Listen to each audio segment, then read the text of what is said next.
देखिए 140 4 ओवरों में हर बंदा बॉलिंग कर सकता है। मुझसे करा लिया 4 ओवरों में 140, लेकिन 400 ओवर कौन करेगा सीजन के? टैलेंट बहुत है 4 ओवरों के, 400 ओवर कौन करेगा? मैं, वसीम भाई, वकार भाई सीजन के 500 ओवर करते थे। आप जनरल तौकीर ज़िया के बड़े फेवरेट थे, उसकी क्या खास वजह थी? पूरी कौम का फेवरेट, से कौम पूरी लाड करती है, हमें हर चीज़ माफ़ है। मैं हमेशा कहता हूँ मुझे, इमरान खान और शाहिद अफरीदी को हर चीज़ माफ़ है। अच्छा राइट।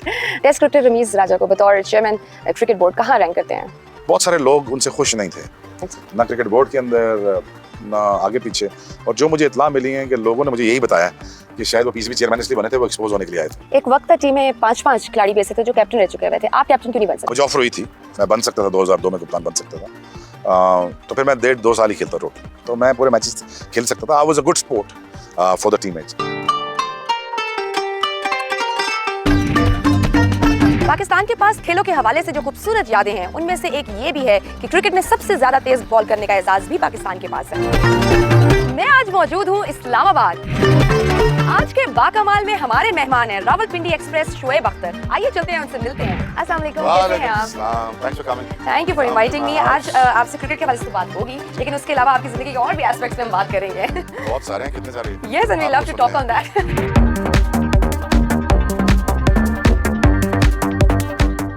दुनिया में 8 अरब से ज्यादा लोग हैं, लेकिन सबसे ज्यादा तेज बॉल कराने का एजाज आज भी शोएब अख्तर के पास है। इस कामयाबी में आपके अलावा सबसे बड़ा किरदार किसका था? माँ का। खून तो उन्हीं का था ना, जेनेटिकली। बच्चा जो पैदा होता है अपनी माँ के खून से होता है। तो मेरी माँ एथलीट थी। अच्छा। वो फास्टेस्ट रनर थी। अच्छा। वो पहाड़ों से नीचे ऐसे करके भागती थी। वाह। और उनको बहुत शौक था बारिश में तेज भागने का, तो रन अप वहाँ से आया। जो थ्रो करती थी बचपन में, पहाड़ों पे रहती थी वो, तो पहाड़ों पे थ्रो भी करती थी, रन अप भी लेती थी, वो नीचे तेज भागती थी। तो फौत होने से पहले मैंने उनसे पूछा था, तो मैंने कहा आप कैसी थी बचपन में? उन्होंने सारा मुझे बताया। तो बेसिकली मैं अपनी माँ जैसा हूँ। जो भी टैलेंट मैंने इनहेरिट पीछे किया, से मतलब पहाड़ों से कौन से इलाके से? हम बेसिकली हैं मंदरा, कल्याम, गुजर खान के हैं, और ओरिजिनली मैं पिंडी में पैदा हुआ हूँ। सो मैं पिंडी वाल हूँ। अगर आप रन अप छोटा कर लेते तो क्या आपका करियर लंबा होता? जितना लिखा होता है उतना ही होता है। तो मैं अपने स्ट्रॉन्ग दिमाग के साथ मैं 14 साल खेला हूँ।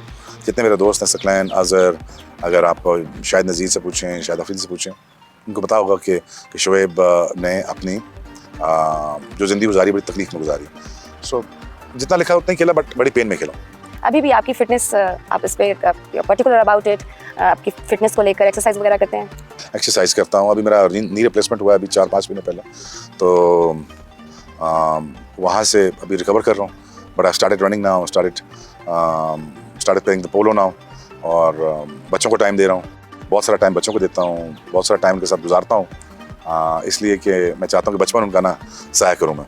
तो अब मैं भी बच्चों वाला हूँ, और ज़्यादा टाइम जो मेरा गुजरता है आप देखेंगे कि मेरा बच्चों के साथ गुजरता है। आप जनरल तौकीर ज़िया के बड़े फेवरेट थे, उसकी क्या खास वजह थी? मैं पूरी कौम का फेवरेट, से कौम पूरी लाड करती है, हमें हर चीज़ माफ़ है। मैं हमेशा कहता हूँ मुझे, इमरान खान और शाहिद अफरीदी को हर चीज़ माफ़ है। अच्छा राइट। आपके ख्याल में क्रिकेट बोर्ड का सबसे बेहतरीन चेयरमैन कौन था? तौकीर ज़िया बहुत अच्छे थे, बहुत ही ज़बरदस्त थे। माजिद खान बहुत अच्छे थे। मुझे पर्सनली तौकीर ज़िया सबसे ज़्यादा मुझे सेफ गार्ड किसी ने किया। वो ये कहते थे कि पाकिस्तान का एसेट है। तो फिर उसके बाद मैंने 6-7 सीरीज ऑन द ट्रॉट मैंने जिताई, और उनकी बड़ी मेहरबानी, वो रिकगनाइज़ किया उन टैलेंट ने, सेफ किया, सेफ गार्ड किया, और आईसीसी से भी लड़े, मुझे बचाया भी, मुझे खिलाया भी। सो आई थिंक मेरे फेवरेट हमेशा वही रहेंगे। और दूसरा क्रिकेट के लिए बड़ा कुछ किया, अकेडमीज बनाई, जॉब क्रिएशन की। उन जैसा विजनरी आदमी मेरे ख्याल में कोई नहीं आएगा जो टैलेंट को भांप भी सके, टैलेंट को भांप सके, टैलेंट को सेफ गार्ड कर सकें, लाड कर सकें, प्यार कर सकें। दैट बेसिकली जो टैलेंटेड लोग होते हैं उनको सेफ गार्ड करना होता है, उनको खिलाना होता है, पैकेजिंग में रखना होता है, डब्बे में बंद करके कभी बार लाना होता है उनको। So I think he was one of the most amazing guy that I worked with. Test cricketer Ramiz Raja को बतौर चेयरमैन क्रिकेट बोर्ड कहाँ रैंक करते हैं? आई डोंट नो, जो मैंने लोगों से सुना है उनके बारे में, तो ज़्यादा उनसे मिलता जुलता तो नहीं हूँ। तो बहुत सारे लोग उनसे खुश नहीं थे, ना क्रिकेट बोर्ड के अंदर ना आगे पीछे। और जो मुझे इत्तला मिली है कि लोगों ने मुझे यही बताया कि शायद वो पीसीबी चेयरमैन इसलिए बने थे, वो एक्सपोज होने के लिए आए थे। बस देख लें अब। वो I think it's very sad scenario. जिससे भी मैंने बात की है तो उसने मुझे यही कहा है। लोगों की फीडबैक मुझे ठीक नहीं मिली आज तक। आप फॉरेन कोचेस को पाकिस्तान के लिए बेहतर समझते हैं या नहीं? फॉरेन कोचेस ठीक हैं। फॉरेन कोचेस ये कि अगर सियासत में ना पड़े, वो बड़ा न्यूट्रल होकर रहे। मुझसे पूछते तो मैं जस्टिन लैंगर को लाता, मैं रिकी पॉन्टिंग को लाता, मैं ऑस्ट्रेलियन माइंडसेट को लाता है पाकिस्तान ड्रेसिंग रूम के अंदर। उस माइंडसेट के साथ पाकिस्तान टीम के बच्चों की सिक्योरिटी को कम करता है। मैं 7 बजे उनको इजाज़त देता, जाओ खाना खा के आओ ऑस्ट्रेलिया में बाहर, सिडनी में जाओ, कज़ीन खाओ, इंटरेक्शन करो इन देयर कल्चर और उनके कल्चर के साथ मिंगल करो ताकि ग्रोथ आए।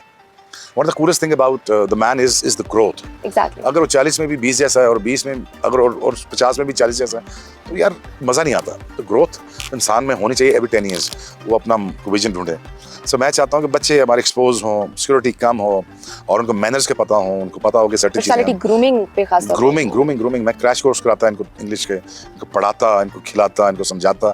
जी मेरा मकसद देखें कोई पीसीबी चेयरमैन बनने का, इसलिए बस मैं समझता हूँ मेरे ऊपर कर्ज है पाकिस्तान टीम का, पाकिस्तान क्रिकेट का सिस्टम का बेनिफिशियरी हूँ।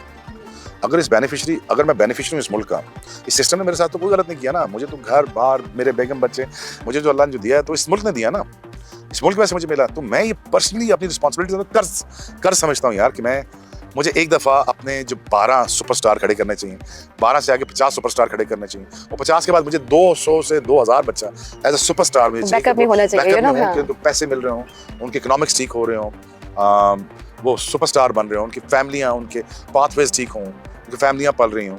तो मुझे सिर्फ ये लगता है कि यार मुझे ये एक कर्ज है। मुझे लोग, मेरी माँ मुझे मना करती रही कि मत क्रिकेट में आ, मैं कि माँ मेरे कर्ज है, ये पूरा करना है मुझे पूरा करना है और मुझे ठीक करना है पाकिस्तान क्रिकेट को फॉर वंस। अभी आप देख लें कोई कैरेक्टर नहीं टीम में, कोई उनमें बात करने का तरीका को नहीं ना, वो प्रेजेंटेशन में बात कर सकते हैं। How awkward that looks that when they comes to presentation, how awkward. और कितना की मुश्किल है यार इंग्लिश सीखना और बात करना यार। So you gotta have some kind of education, grooming, pathways, goals, training, उनको समझाना कि how to become a superstar. मैंने 2-3 बड़े, अब नाम ही लेता, 3-4 मैंने लड़कों से पूछा, मैं कहा do you understand the brand placement. जैसे मैं अभी को आपको समझा रहा था ब्रांड प्लेसमेंट क्या होती है, कि how do you align the brand with the brand placement, और उसकी प्लेसमेंट कैसे होगी और कहाँ दिखेगा, क्यों दिखेगा, कब दिखेगा। उन्होंने कहा सर ये आप क्या बातें कर रहे हैं, मगर what is the PR of this brand. So where we actually lack? We actually lack? Yeah. देखिए हमारी जो हाई अथॉरिटीज है ना, उनको मजा आता है एवरेज बंदा लगाने का। एवरेज बंदा हमेशा एक काम करता है, वो हमेशा एवरेज ही लोगों के साथ चलेगा। पिंड का चौधरी चाहता है मुंशियों के साथ ही बैठा रहे। पिंड का चौधरी कभी अपने से बड़े बंदे के साथ इंटरेक्शन नहीं करेगा, क्योंकि उसको ग्रोथ चाहिए नहीं है, उसको ग्रोथ ही नहीं चाहिए, उसको इंप्रूव करना ही नहीं है। एवरेज बंदे का प्रॉब्लम होता है, बहुत बड़ी चीज होती है इनसिक्योरिटी। इनसिक्योर बंदा, एवरेज बंदा बहुत इनसिक्योर होता है। इनसिक्योर होता है ना, वो अपने साथ से अपने कम के बंदे लाता है कि जो उसको ना कर सके। मेरा अदर वे राउंड है, मैं कहता हूँ मुझसे बेहतर लोग मेरी टीम में हों, जो मुझको मशवरा दें। जो लड़के, अब देखो ना यार, कब तक शाहिद अफरीदी और शुएब अख्तर बिकते रहेंगे। Why not vice president of this TV of Babar Azam, क्यों नहीं। ब्रांड प्लेसमेंट कैसे करनी है, कैसे आपको एक फाइनेंस, आपके कितने होने चाहिए आपके फाइनेंस। लेकिन इट्स जस्ट रियली सैड कि nobody is ready to tell them कि कैसे इंप्रूव करना है। PCB has to run like as an corporation, not as a board. आप इस कॉर्पोरेशन को पैसे बनाने हैं, रेवेन्यू स्ट्रीम जमा करना है। और रेवेन्यू स्ट्रीम कैसे जमा होगा, आप अपनी दुनिया में $240 बिलियन लगाया कतर ने, वो रिसाइटिंग द सरने विद द कुरान। yes. और तुम टैटू के साथ शुरू कर रहे हो, तुम शुरू कर दे शोदा के साथ। Thank you Pakistan arm forces, thank you police, हमारी जो जाने गई हैं वॉर ऑन टेररिज्म से, उससे शुक्रिया अदा करते हुए आप हल्ले गुल्ले की तरफ जाते हैं। सेंस ही कोई नहीं, हाथ खड़े कर लिया आके। utterly stupid। और कुछ समझ नहीं आई थीम की मुझे पीएसएल की। रोला पड़ा हुआ था, एक बस रोला पड़ा हुआ था, फायरवर्क ऊपर से दिखाते। फायरवर्क ऊपर से कौन दिखाता है, नीचे से दिखाते हैं फायरवर्क, इतना भी कैप्चर करना नहीं आता। So you know, understand, you have to understand how do you build the brand। आपने फायरवर्क्स भी दिखाना, उसका भी मेथड होगा। एक रोला पड़ा हुआ है, 6-7 स्कूल के बच्चे पीछे डांस कर रहे हैं, ट्राई टू अंडरस्टैंड यार किस तरह दिखाना, प्रोजेक्ट कैसे करना है आपको, ये हमारा ब्रांड है, इसको लार्जर देन लाइफ कैसे दिखाना। So again, you know, there's a lot of things are missing in this। आपके बारे में ये भी तासर है कि आप फील्ड में और ग्राउंड में बहुत गुस्सा करते हैं, is it true? फील्ड पे करता था, फील्ड पे मेरा जो हार्ट रेट है 190 प्लस रहता था। 190 आम बंदे कितना धड़कता है, 110, 120। और अगर मैं इतनी स्पीड से बॉलिंग कर रहा हूँ, अगर 190 प्लस होगा तो ब्लड प्रेशर का क्या हाल होगा। आप हाई होना है ना, हाँ जी, उससे तो हाई होना है। तो हाई के बाद क्या होगा, तो ये एग्रेशन, अब एग्रेशन आता है। अच्छा, सो इसी तरह so that is the reason, मतलब your heart rate was the reason, not just because के वो जो सिनेरियो होता था लोग। It is my heart. अच्छा, कभी ऐसा हुआ कि आपने किसी से गुस्सा कर दिया और बाद में रियलाइज हुआ यहाँ इज्जती होगी, ड्रेसिंग रूम में या कहीं पे भी, कि ये इधर गुस्सा नहीं करना था, और then you just went and you apologize. ये मेरी टीम समझती थी कि इसको आधा घंटा चाहिए कूल डाउन होने के लिए, इसका हार्ट रेट नीचे आने के लिए इसको आधा घंटा चाहिए, और दूसरा वो मुझे 1 घंटा की स्पेस दे देते थे। आधे घंटे की स्पेस देता था। जब मैं नॉर्मल हो जाता था और मैं ठंडा हो जाता था तो फिर मुझसे बात किया करते थे टीममेट्स। अच्छा। दूसरा ड्यूरिंग मैचेस जो मुझे दुख होता था, मैं जब मारता था, ब्रायन लारा को मारा मैंने, गैरी को मारा मैंने, तकरीबन कोई 40 से 45 बैट्समैनों को मारा, तो मुझे उसका बड़ा दुख होता था। जब मैं उनको मार रहा होता तब दुख नहीं होता था, जब मार चुकता था वो, जब तकलीफ में होते थे तो बहुत दुख होता था। ठीक है। अच्छा, अपने वकार यूनिस, वसीम अकरम जैसे बड़े बॉलर्स के साथ आपने काम किया, तो उनमें से सबसे ज्यादा अच्छा गाइड कौन करता था? दोनों। अच्छा। एक से मैंने बॉलिंग सीखी, एक से मैंने रनअप सीखा, एक से मैंने दलेरी सीखी, विकी भाई से दलेरी सीखी, वसीम भाई से आर्ट ऑफ बॉलिंग सीखा। तब दोनों ने मुझे बहुत हेल्प किया। To be very honest with you, without both of them I would struggle. एक वक्त था टीम में 5-5 खिलाड़ी भी ऐसे थे जो कैप्टन रह चुके हुए थे, आप कैप्टन क्यों नहीं बन सके? अनस्टेबल नहीं, मैं फिट नहीं रहता था। मैं 5 मैचेस में टोटल 3 मैचेस खेल सकता था। राइट। और मैं कभी, मुझे ऑफर हुई थी, मैं बन सकता था, 2002 में कप्तान बन सकता था। तो फिर मैं 1.5-2 साल ही खेलता टोटल, तो मैं पूरे मैचेस खेल सकता था। I was a good sport for the teammates, but the thing is again, इतना अनस्टेबल बोर्ड था, इतने ऊपर नीचे लोग आते जाते रहे, मिसमैनेजमेंट बहुत होती रही। पाकिस्तान इटसेल्फ मिसमैनेज्ड हुआ बहुत। पाकिस्तान क्रिकेट बोर्ड का क्या कहना फिर? सो जब आप देखें ना, जब मीडियोक्रिटी छाती है ना कल्चर में, जब मीडियोक्रिटी या मीडियोकर बंदा ऊपर आ जाता है तो वो एवरेज बंदे को लाता है ऊपर। एवरेज बंदा क्या करता है, वो अपने से नीचे बंदा लाता है। तो पाकिस्तान देखो अपने अंजाम को पहुंच गया, और लाते जाओ मीडियोक्रिटी इस कल्चर में फैलाते जाओ, और एवरेज बंदा लाते जाओ, तो हल आपके सामने, हालात आपके सामने। कोई चीज़ आपसे मैनेज हो रही है आज पाकिस्तान में? कोई चीज़ आपसे मैनेज हो रही है आज तक? कुछ भी मैनेज नहीं हो पा रहा आपसे। So Pakistan itself can produce many other things, लेकिन हम टैलेंट की कोई कमी नहीं है, बट कौन सा टैलेंट है? किधर है टैलेंट? कौन सा टैलेंट? ना टैलेंट है, टैलेंट होता है 100 मील का बॉलर आने जाता। देखिए 140 4 ओवरों में हर बंदा बॉलिंग कर सकता है। मुझसे करा लें 4 ओवरों में 140, लेकिन 400 ओवर कौन करेगा सीजन के? मुझे तो टेस्ट क्रिकेट में भागने ना लड़के, टैलेंट बहुत है 4 ओवरों के, 400 ओवर कौन करेगा? मैं, वसीम भाई, वकार भाई सीजन के 500 ओवर करते थे। ये लड़के आज के 500 ओवर कर सकते हैं? देखो ना, फैक्ट की बात करता हूँ। जब मैं फैक्ट की बातें करता हूँ लोग कहते हैं यार आप बहुत डाटा बोल रहे हैं। लेकिन मुझे ये बताओ ना, तुम खेल सकते हो 500 ओवर कर सकते हो? नहीं कर सकते। टेस्ट मैचेस में 1 अनफिट, 2 अनफिट, 3 अनफिट, कोई बंदा 50 ओवर कर नहीं सकता टेस्ट मैच में। तो हाउ डू आई कंपेयर कि टैलेंट बढ़ा है? टैलेंट है मुझे टेस्ट मैच जिता के दिखाओ, पूरे स्पेल करके दिखाओ, शाम तक जैसे मेरा स्पेल खत्म होता था या वसीम भाई का खत्म होता है, वकार भाई खत्म था, वो और तेज खत्म होता था। अगर वैसा स्पेल करके दिखाओ, I am ready to accept the fact. So what do you think? 50 के स्ट्राइक रेट से T20 खेल रहे हो। देखो ये सारी चोरियां, ये सारी चीजें, ये सारी कमजोरियां मुझे पता है एज क्रिकेटर। मसला ये है कि सबको पता है, इसको पता है ये आके ठीक करेगा। अब वो ठीक होना नहीं चाहते, बट इंशाल्लाह खैर करेंगे, टाइम्स टू कम। अगर if I can be any help for Pakistan cricket, I will be there. अच्छा, so what do you think कि दुनिया में सबसे बेस्ट क्रिकेट बोर्ड का मॉडल किसका है? कौन से मुल्क का? या क्रिकेट बोर्ड के model runs, the world runs on economics. You have to understand that. You came here to take my interview, there is economics. वो लाहौर से आया, वो गाड़ी से आया, वो मेकअप वाला, इकोनॉमिक्स है ना सारे, सब अपना पैसा ले रहे हैं। इकोनॉमिक्स बेस्ड पॉलिसी बनती है। फिर आप पाथवेज क्लियर करते हैं प्लेयर्स के, प्लेयर्स को बताते हैं आपने ग्रेटेस्ट कैसे बनना है, ग्रेटेस्ट के साथ आपकी मार्केटिंग, ब्रांड प्लेसिंग, ब्रांडिंग कैसे होगी, आप दिखोगे कैसे, आप सोशल मीडिया पर ट्वीट क्या करोगे, आपको यूट्यूब चैनल के ऊपर कैसे दिखाया जाएगा, आपकी शक्ल कैसे होगी, आप बाल कैसे होंगे, कौन सी चैरिटी के साथ आप अलाइंड होंगे, कहाँ आपको हम प्लेस करेंगे। ये सारी एक पूरी साइंस है, एक पूरी कॉर्पोरेशन है। इस कॉर्पोरेशन के लिए you gotta hire the people that can make you look good. हमारे रन ऑफ द मिल काम हो रहा है। हमें सबसे पहले हमें प्रोडक्शन हाउस स्टार्ट करना है, जो BCCI करती है। अपना पाकिस्तान क्रिकेट बोर्ड का प्रोडक्शन हाउस होना चाहिए। पाकिस्तान के डिजिटल राइट्स अपने होने चाहिए टीवी के। Pakistan should run their all affairs of Pakistan cricket on their own, in house टीमें होनी चाहिए। कौन करेगा? इतनी अकल नहीं है हमें। चलो अकल सीख लो। आप अपने प्लेयर्स को 100 करोड़ रुपए का प्लेयर हो हमारा, लेकिन कोई मेंटोरिंग करने के लिए कोई तैयार नहीं। कोई ऐसा लड़का मुझे बता दें that you can say that this is the superstar of the world। Wasim Akram superstar of the world, Waqar, Shahid की तो दुनिया दीवानी थी, इमरान खान। इस किस्म की रीच है किसी के पास, but only if you want to speak ना, then you will able to relate ना। और talent is edge alone is nothing. Now the media plays the huge part. It is a job. It is a job nowadays. Cricket is a one job, and media is another job. You gotta take it as a job. If you can't speak, I'm sorry, you're not able to express your performances on the TV. If you're not able to express on the TV, and right now मैं openly कहता हूँ आपके programme में, Babar Azam should be the biggest brand of Pakistan. Why he hasn't become the biggest brand of Pakistan? Because he can't speak. और कोई लड़का है जो बोल सकता हो? Why only me, अफरीदी और बाकी वसीम भाई एडवर्ट्स में आ रहे हैं? The reason why we take it as a job. So मैं ये चाहता हूँ यार हमारे बच्चे सुपरस्टार बने। अब उनका टाइम है, वो 200 बच्चा सुपरस्टार बने। अब अंडर 19 की सुपरस्टार हो। हमारे यहाँ फ्रेंचाइजी क्रिकेट को प्रमोट करना पड़ेगा। जिसका अल्टीमेटली गोल ये होगा वो फीड करेगा हमारी बड़ी फर्स्ट क्लास क्रिकेट को, फर्स्ट क्लास क्रिकेट से लेके हमारी इंटरनेशनल क्रिकेट को फीड करेगा। बट हमारे पाथवेज नहीं ना, 6 महीने का चेयरमैन आता है फिर वो हट जाता है। वो राय साहब आए हो, समझ ही नहीं आ रहे पता नहीं क्या कर रहे हैं। अच्छा, आई हैव हर्ड कि पाकिस्तान क्रिकेट बोर्ड भी आपसे राब्ते में है, कोई बड़ी जिम्मेदारी आपको मिलने वाली है, इज दैट ट्रू?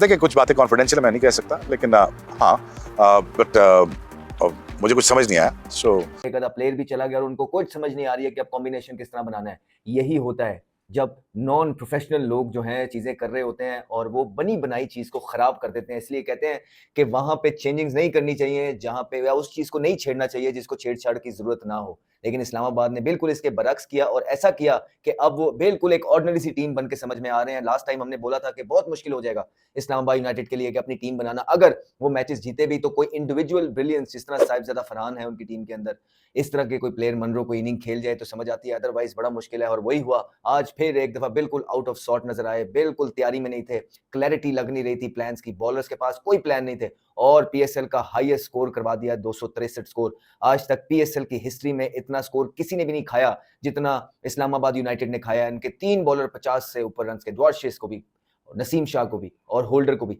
50 से ऊपर निफ सेंचुरियां मुकम्मल की हैं। थोड़ी बात करेंगे नसीम शाह की। देखिए ये लोग आपके नंबर 1 बॉलर हैं, तो कितना अरसा हो गया नसीम शाह को, वो पीएसएल भी खेल रहे हैं, पाकिस्तान टीम से भी खेल रहे हैं, लेकिन कहाँ है वो परफॉर्मेंसेस जो आप एक्सपेक्ट करते हैं नसीम शाह जैसे बॉलर से, या बाकी भी जो बॉलर जो पाकिस्तान की तरफ से खेल रहे हैं, वो किधर है परफॉर्मेंसेस? हमें तो वो नजर नहीं आ रही है। अगर आपको नजर आ रही है तो आप ही बता दें। बिल्कुल एक ऑर्डिनरी से बॉलर लग रहे हैं और जो एग्जीक्यूशन है उनकी, स्पेशली डेप्थ के ओवर्स में, हसन नवाज पे भी बात करते हैं, लेकिन जो बॉलर्स वो बॉलें बना बना के उनको मुंह के अंदर रख रख के दे रहे हैं, फुल टॉस से दे रहे हैं, वो दूर दूर छिक्के मार रहे हैं। यार ये बेइज्जती है, ये बहुत बेइज्जती वाली बात होती है एक फास्ट बॉलर के लिए कि यार इस तरह बच्चों की तरह उसे मदोला जा रहा है, बच्चों की तरह जहां दिल कर रहा है मारा जा रहा है। और उसके बरक्स अगर आप देखेंगे तो कोई जवाब नहीं है नसीम शाह के पास, कोई वाइड यॉर्कर नहीं है, कोई बीच वाले यॉर्कर नहीं, कोई रिवर्स स्विंग नहीं, कोई तगड़ा बाउंसर नहीं, कोई फील्ड प्लेसमेंट नहीं। नॉर्मली ये होता है कि जब बॉलर फंस जाता है उसके बाद कप्तान उसकी हेल्प करता है और बताता है कि यार तेरा प्लान नहीं चल रहा है, ये ले मेरे प्लान, यहाँ बॉलिंग कर। लेकिन कुछ देखने को नहीं मिलता है, रटी रटाई बॉलिंग और बैटिंग देखने को मिलती है। फील्ड प्लेसमेंट जो बाहर से जैसा लगता है चीजें बता दी गई हैं वही जाके होती हैं। तो इस तरह इतने टॉप लेवल पे आप क्रिकेट खेलेंगे तो मैच का मजा ही खराब होगा।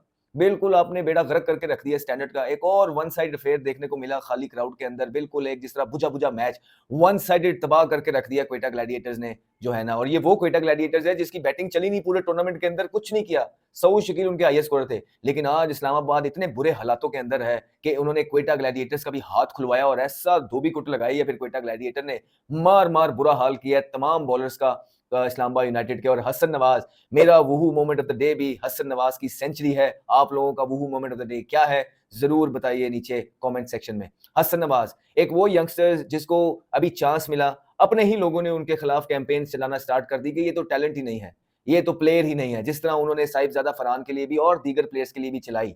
और सबको पता है इस पाकिस्तान के अंदर कि ये काम कौन से प्लेयर्स कर रहे हैं, किन के एजेंट्स या किन के लोग करते हैं।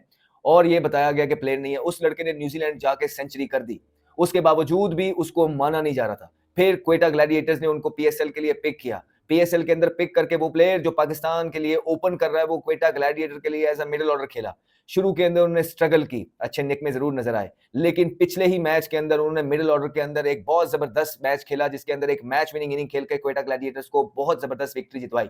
और उसके बाद आज के मैच में जो उन्होंने ये जो सेंचुरी की है वो तबाहकुन सेंचुरी थी। इस सेंचुरी के अंदर बहुत लंबे लंबे छिक्के मौजूद हैं, इस सेंचुरी के अंदर सेल्फ बिलीव मौजूद लगा। इस सेंचुरी के अंदर वो जो पाकिस्तान टीम के अंदर एक टिमिड अप्रोच पाई जा रही थी पिछले 5-6 साल से टॉप ऑर्डर बल्लेबाजों के अंदर, वो लगा कि ये कमी पूरी हो सकती है, लगा कि ये वो बल्लेबाज है जिसके पास लंबी। हेलो दोस्तों, स्वागत है आप सभी का हमारे चैनल पर एक बार फिर से। दोस्तों आज हम बात करने जा रहे हैं पाकिस्तान क्रिकेट बोर्ड और इंडियन क्रिकेट बोर्ड के बारे में। जी हाँ दोस्तों, अगर हम बात करें इन दोनों ही बोर्डों के बारे में तो दोनों ही बोर्डों में काफ़ी ज़्यादा बहुत ही ज़्यादा अंतर दिखाई देता है। जहाँ पर बीसीसीआई बहुत ज़्यादा पावरफुल बोर्ड है और जो ऑस्ट्रेलिया का जो पाकिस्तान का बोर्ड है वो काफ़ी ज़्यादा कमज़ोर बोर्ड नजर आता है भारत के आगे। इसी को लेकर दोस्तों आज हम बात करेंगे, क्योंकि दोस्तों शोएब अख्तर ने एक बहुत बड़ा बयान दिया है। उन्होंने कहा है कि पाकिस्तान की क्रिकेट एक तरह से पूरी तरह से गंद मचा हुआ है पाकिस्तान की क्रिकेट के अंदर, जिसे लेकर वो काफ़ी ज़्यादा हमेशा चिंतित से रहते हैं। क्योंकि दोस्तों जिस तरह से पाकिस्तान का क्रिकेट चल रही है लास्ट 5 साल से, उसे देखकर हर कोई यही कहेगा कि पाकिस्तान के अंदर जो चल रहा है ये देसी क्रिकेट के लिए अच्छा नहीं है। वहीं अगर दोस्तों शोएब अख्तर की बात करें तो शोएब अख्तर ने अपने बयान में ये कहा कि उन्हें काफ़ी बहुत ज़्यादा जब वो क्रिकेट खेलते थे उन्हें काफ़ी ज़्यादा ऑफर भी मिले थे कप्तानी करने के, लेकिन उन्होंने कभी कप्तानी करने का सोचा नहीं। क्योंकि दोस्तों इसके पीछे का उन्होंने सबसे बड़ा कारण ये बताया कि उन्हें एक तो दोस्तों जो उनकी टीम के अंदर है वो पॉलिटिक्स बहुत ज़्यादा चलती थी, और उसके बाद उन्होंने कहा कि जब मुझे कप्तानी देने का ऑफर दिया गया तो इन्होंने मुझे सिर्फ 2 साल का ही समय बचा था जहाँ पर मैं संन्यास लेने की सोच रहा था, और 2 साल बाद मैं 2 साल कप्तानी करने के बाद में मुझे कप्तानी सोची तो दूसरे को सौंपनी, तो इस कारण मैंने कप्तानी करने से मना कर दिया। वहीं अगर बात करें दोस्तों इस बारे में, तो पाकिस्तान के लिए काफ़ी ज़्यादा क्रिकेट खेल चुके हैं, उन्होंने पाकिस्तान की टीम को काफ़ी ज़्यादा मैचेस भी जितवाए हैं और अपनी बॉलिंग के लिए काफ़ी खासकर वो जाने जाते थे। लेकिन दोस्तों इस तरह के बयान शोएब अख्तर ने दिए हैं कि पाकिस्तान क्रिकेट के लिए कि पाकिस्तान क्रिकेट में इस तरह की बातें होती हैं तो ये काफ़ी ज़्यादा हैरान करने वाली बात है। क्योंकि दोस्तों शोएब अख्तर ने यहाँ तक ये भी कहा कि पाकिस्तान क्रिकेट के अंदर जो अभी भी चल रहा है वो पाकिस्तान क्रिकेट टीम के लिए अच्छा नहीं है। क्योंकि दोस्तों जिस तरह से पाकिस्तान की टीम का माहौल बना हुआ है, और अभी जो लास्ट कुछ सीरीजें देखें हम पाकिस्तान की, तो काफ़ी ज़्यादा पाकिस्तान को शिकस्त मिली है अपनी सारी मैचों में। जिसमें अगर हम बात करें लास्ट सीरीज की, न्यूजीलैंड की सीरीज हो गई, ऑस्ट्रेलिया चैंपियन ट्रॉफी हो गई, उसके बाद में न्यूजीलैंड ने उनको उनके घर में हरा दिया, उसके बाद इंग्लैंड ने अपने घर में उनको हरा दिया, उसके बाद में दोस्तों बांग्लादेश उनको उनके ही सरजमी पर हरा कर चली गई। जो बांग्लादेश किसी भी टीम से जीतने के लिए बहुत ज़्यादा उन्हें मशक्कत करनी पड़ती है, उन्होंने पाकिस्तान की टीम को उनकी ही पिचों पर पारी के साथ हरा दिया। तो दोस्तों आगे देखते हैं वीडियो में क्या होता है। अस्सलाम वालेकुम जी, बासित अली हाजिर है आपकी खिदमत में। और कल PSL में सबसे ज़्यादा रन बने 263, 263 4 3। ऐसा लग रहा था कैरम बोर्ड पे मैच हो रहा है। क्या बढ़िया पिच थी, और शादाब दोबारा मैच नहीं खेले, फिटनेस का मसला है उनका। सलमान अली आगा साहब ने कैप्टनसी करी और बच्चों वाली कैप्टनसी करी। 16वां ओवर नवाज से, 17वां ओवर एमर्जिंग बॉलर शहजाद, जिसने लास्ट ओवर में अगेंस्ट कोयटा मैच, जब कोयटा मैच जीता था तो 15 रन दिए थे। उस बच्चे से मेरा ख्याल है 17वां ओवर नहीं कराना चाहिए था। सबसे बड़ी बात, जिस वे में सऊद ने स्टार्ट लिया और साथ में रियली रोसो, क्या छक्के कराए, क्या खेला वो। उसने तो पहली बॉल पे चौका मार के बता दिया कि पिच कितना बढ़िया है। और फिर जो उसने फेटा लगाया ना चारों तरफ, स्कूप शॉट भी तो, रिवर्स भी तो, मिड विकेट भी तो, सीधा भी तो, एक्स्ट्रा कवर भी। इमाद वसीम ने उसको अच्छे बॉल करे थे। उसका जो कैच ड्रॉप करा ना पॉइंट पे, मेरा ख्याल है मैच का टर्निंग पॉइंट वो था। खूब फेटा लगाया जी उसने, और दिल भर के 104 करे 46 बॉल में, 4 चौके 9 छक्के। कितने? 9 बड़े बड़े छक्के। मज़ा उसने लूट लिया। और जो उसने पार्टनरशिप करी है सिर्फ 10 ओवर में 134 की, हसन नवाज़, तो कल तो एक ही जुमला आएगा जी कल के मैच के लिए, रियली रोसो और हसन नवाज़। ये हैं कौन भाई? हसन नवाज़ ने न्यूजीलैंड में भी अपने इंटरनेशनली 100 करा था। उसके बाद कोयटा को मैच जितवाया अगेंस्ट इस्लामाबाद। और कल उसने वो काम कर दिया जो कोई सोच भी नहीं सकता था। उसने 45 बॉल में 100 करे, जिसमें 3 बॉलें लास्ट में ज़ाया हुई हैं। और उसने जो फेटा लगाया ना दिल भर के, उसने भी सेम वही 4 चौके 9 छक्के लगाए। प्लेयर ऑफ द मैच दिया रियली रोसो को। हालांकि रोसो पावर प्ले में आया था। तो दोस्तों आपने देखा जैसे कि शोएब अख्तर के रिएक्शन हमारी वीडियो के अंदर, उसे देखकर साफ साफ आप देख सकते हैं कि शोएब अख्तर का जो रिएक्शन आ रहा था अपने, उन्होंने काफ़ी बार ये भी कहा कि उन्हें काफ़ी बार इस चीज़ का भी ऑफर मिला है कि पाकिस्तान क्रिकेट बोर्ड का चेयरमैन बनने का। लेकिन दोस्तों उन्होंने यही बात कही कि पाकिस्तान के क्रिकेट बोर्ड का चेयरमैन बनना है, कप्तान बनने से कोई फ़ायदा नहीं है। क्योंकि दोस्तों यहाँ पर पॉलिटिक्स बहुत ज़्यादा है और वहाँ पर अपनी मनमर्जी से काम नहीं कर सकते। क्योंकि दोस्तों यहाँ पर काफ़ी ज़्यादा पॉलिटिक्स चलती है और सिफारिशें बहुत ज़्यादा चलती हैं, जिस कारण पाकिस्तान के क्रिकेट बोर्ड का कोई हेड बनने में कोई फ़ायदा नहीं है। जिसमें अगर हम बात करें दोस्तों तो पाकिस्तान के पूर्व क्रिकेटर काफ़ी ज़्यादा ये इन चीज़ों को संभाल भी चुके हैं, लेकिन दोस्तों सभी का यही हाल हुआ है। वहीं दोस्तों इस बारे में देखें तो हम मोहम्मद हफीज़ हो गए, यूसुफ योहाना हो गए, उसके बाद में कई क्रिकेटर रमीज राजा भी रह चुके हैं। अभी देखा जाए तो आकिब जावेद हैं, वो भी शायद संभाल रहे हैं। तो अभी तक कोई भी क्रिकेटर जो पूर्व क्रिकेटर है इनको सही तरीके से नहीं संभाल पाया है। क्योंकि दोस्तों इसका सबसे बड़ा कारण है जो शोएब अख्तर ने बताया कि पाकिस्तान की डोमेस्टिक क्रिकेट है। डोमेस्टिक क्रिकेट पाकिस्तान की इतनी बेकार हो चुकी है क्योंकि पाकिस्तान की जो क्रिकेट है वो अपने जो डोमेस्टिक है उसको बिल्कुल भी ध्यान नहीं देता है। क्योंकि दोस्तों जिस तरह से उनका ये सब चल रहा है और उन्हें कोई भी खिलाड़ी नया नहीं निकल के आ रहा है। स्पेशली अगर हम देखें दोस्तों अभी जो इनका PSL चल रहा है, PSL से भी कोई भी खिलाड़ी इनको अभी बाहर आता नजर दिखाई नहीं दे रहा कि जिसको आप पूरी तरह से फिट करके टीम में ला सके। लेकिन दोस्तों पाकिस्तान जो एक तरफ पाकिस्तान भारत के साथ में कंपेरिजन करता है हमेशा से आईपीएल और पीएसएल के बारे में, तो पीएसएल से अभी तक कोई भी खिलाड़ी निकलता हुआ नज़र नहीं आ रहा है। वहीं अगर हम बात करें दोस्तों इंडियन आईपीएल के बारे में, तो आईपीएल में से काफ़ी खिलाड़ी निकलते हुए नजर आ रहे हैं, क्योंकि दोस्तों अभी की हम बात करें तो प्रशांत आर्या, उसके बाद में प्रभ सिमरन, काफ़ी ऐसे 2 खिलाड़ी तो मैंने ऐसे बता दिए हैं, बाकी बहुत सारे खिलाड़ी हैं जो अभी इस वाले आईपीएल के बाद में शायद राष्ट्रीय टीम में भी खेलते हुए नजर आएंगे। लेकिन दोस्तों इस तरह से आईपीएल की जो प्लेयर्स खेलते हैं और उनका जो मोटिवेशन होता है, स्पेशली अगर देखा जाए दोस्तों, क्योंकि इसका मोटिवेशन होने का सबसे बड़ा कारण दोस्तों पैसा, क्योंकि आईपीएल के अंदर बहुत ज़्यादा पैसा खिलाड़ी अपनी जी जो लगा देते हैं इसको खेलने के लिए, ताकि उन्हें अगली बार अच्छी से अच्छी रकम में खरीदा जा सके। लेकिन वहीं अगर हम बात करें दोस्तों पीएसएल के बाद, तो पीएसएल में ऐसा कुछ नहीं है, जिस कारण प्लेयर जो इतना एफर्ट भी नहीं लगाते हैं, क्योंकि दोस्तों उन्हें आईपीएल में खेलने का मौका भी नहीं मिल पाता। दोस्तों कैसी लगी आज की हमारी वीडियो, हमें कमेंट करके जरूर बताएं। हमारे चैनल को लाइक एंड सब्सक्राइब जरूर करें ताकि आप हमारे साथ बने रहें। धन्यवाद।